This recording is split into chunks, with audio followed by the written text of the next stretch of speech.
ঊনবিংশ শতাব্দীর মাঝামাঝি সময়ে কলকাতা ছিল ব্রিটিশ ভারতের রাজধানী, আধুনিকতার পরীক্ষাগার। সেই সময় শহরের রাতকে আলোকিত করার জন্য শুরু হয় গ্যাসবাতির ব্যবহার, যা কলকাতার নগর ইতিহাসে এক গুরুত্বপূর্ণ অধ্যায়। 1850-এর দশকে শহরের প্রধান রাস্তায় প্রথম গ্যাসের আলো জ্বলে। 1857 সালে আনুষ্ঠানিকভাবে রাস্তার গ্যাসবাতি চালু হয় বলে জানা যায়।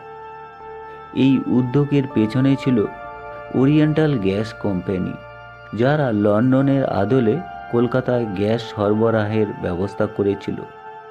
হুগলি নদীর ধারে গ্যাস কারখানা তৈরি হয়, সেখান থেকে গ্যাস পাইপলাইনের মাধ্যমে শহরের বিভিন্ন অংশে গ্যাসের আলো পৌঁছে যেত। প্রতিদিন সন্ধেবেলা বাতিওয়ালারা লম্বা একটি দণ্ড নিয়ে একে একে বাতিগুলো জ্বালিয়ে দিত, ভোর হলে আবার নিভিয়ে দিতেন।